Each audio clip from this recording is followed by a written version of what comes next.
O Dia Internacional da Pessoa com Deficiência é comemorado todos os anos em 3 de dezembro. A data foi criada pela Organização das Nações Unidas para chamar atenção sobre assuntos relacionados ao tema. Pelo menos 45 milhões de brasileiros têm algum tipo de deficiência, cerca de 24% da população do país, de acordo com dados divulgados pelo Instituto Brasileiro de Geografia e Estatística. São pessoas que declararam ter algum tipo de dificuldade para enxergar, ouvir, caminhar ou possuir limitações intelectuais. Hoje, o Estatuto da Pessoa com Deficiência é a lei mais abrangente na proteção e promoção de direitos no Brasil. Ele é um conjunto de normas que reafirmam o direito à igualdade de oportunidades e de não sofrer qualquer tipo de discriminação. Entre as garantias estão educação inclusiva, atendimento prioritário, acessibilidade, capacidade civil, moradia e saúde. De acordo com a Lei da Previdência Social, as empresas com mais de 100 empregados estão obrigadas a preencher de 2% a 5% do quadro de funcionários com pessoas com deficiência. A legislação também condiciona a dispensa desses empregados à contratação de outro nas mesmas condições.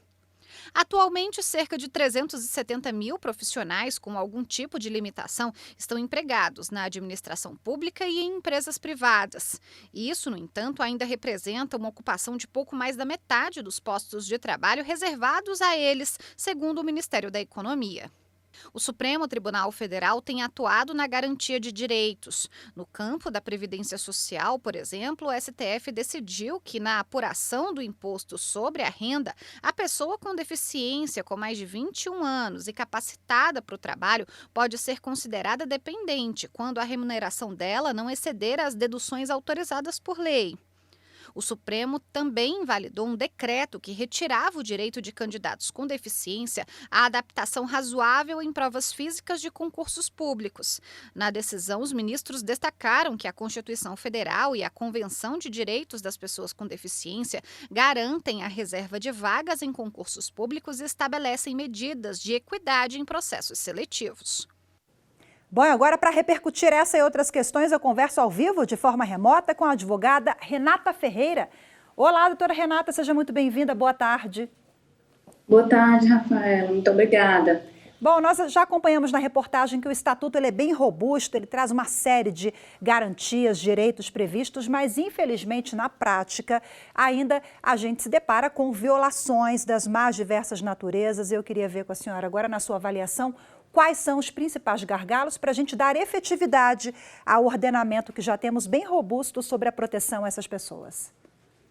Com certeza, Rafaela, a principal questão acerca do Estatuto da Pessoa com Deficiência se dá em razão da informação. A informação tanto para essa questão da pessoa com deficiência, como também para as demais pessoas. Ao meu ver, a necessidade da gente trazer maior informação acerca dos crimes cometidos contra a pessoa com deficiência, certo? E também acerca da necessidade do que há o dispositivo em lei acerca do acesso à comunicação, né, que é devido dentro do Estatuto a essa pessoa com deficiência. A senhora falou de dar mais informação e até publicidade ao que diz a lei, né, sobre os crimes contra essas pessoas. Adianta para a gente o que a senhora destaca? Pronto, eu acredito que há 2 pontos bem pertinentes, né, que é o artigo 89 e o 91, que é acerca dessa questão da apropriação de bens, cartões magnéticos, pensionamento ou benefícios.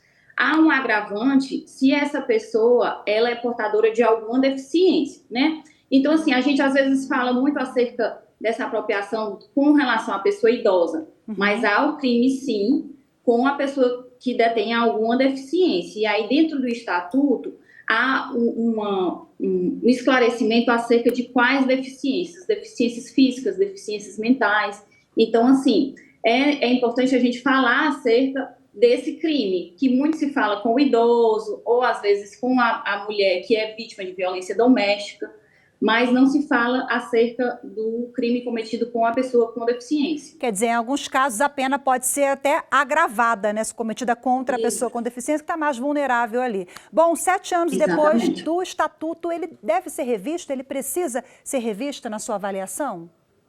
Na minha avaliação e na avaliação também da classe, né, de advogados, a gente percebe que há necessidade de um ponto a ser revisto, acerca da possibilidade de pessoas com deficiência mental realizarem atos da vida civil, inclusive realizar negócios, né? Anteriormente, eles eram resguardados por um manto de proteção dessas pessoas que dependiam de outras para realizar negócios, e com o Estatuto, que é de 2015, houve essa modificação, trazendo capacidade para essas pessoas, mesmo com deficiências mentais. E só uma observação aqui, esse ano as pessoas com autismo, os autistas já puderam votar, eles participaram do pleito agora nas eleições de outubro, então um avanço também que dialoga com isso que a gente está falando, né, doutora?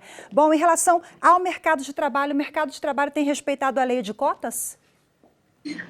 O mercado de trabalho, ela tem feito um esforço, né, muito grande para ocupar o percentual que a lei exige. A partir de 100 funcionários, a lei determina que entre 2% a 5% desses funcionários sejam pessoas com deficiência. A grande preocupação essas pessoas elas ainda não estão qualificadas, né, para estar no mercado de trabalho. Apenas 1% das pessoas com deficiência estão no mercado formal. Amanhã nós temos esse Dia Internacional, né, que é celebrado em todo o mundo, e chama atenção para essa causa, dar visibilidade a essa causa. A gente já conversava nos bastidores que é muito importante a gente falar sobre o assunto para, a partir daí, também criar políticas públicas. A sociedade civil tem um papel muito importante, né? Para a gente finalizar, qual é a reflexão que a senhora deixa aqui a respeito dessa data e desses avanços que a gente ainda precisa alcançar? No caso, eu acredito que deva haver um esforço em conjunto, tanto da sociedade civil organizada, através dos advogados, de pessoas que tenham maior informação, como também das pessoas que têm algum familiar, né, com alguma deficiência, assim, possam estarem mais informadas. Lembrando que, quando você me pergunta acerca do mercado de trabalho, há necessidade da gente divulgar que há uma lei específica, inclusive anterior ao Estatuto da Pessoa com Deficiência, que trata acerca da previdência social diferenciada para pessoas com deficiência. Certo? Então, assim, há um diferencial, então é muito importante que essas pessoas ocupem o mercado de trabalho, para que a sociedade esteja sempre buscando maiores informações para trabalhar com esse grupo de pessoas. Quer dizer, legislação não falta, né? Mais uma vez, a gente sempre fala isso aqui, lei não falta, falta dar efetividade, acho que já estão em vigor e consciência também. Doutora, muito obrigada pela sua participação, boa tarde, viu? Eu que agradeço, boa tarde.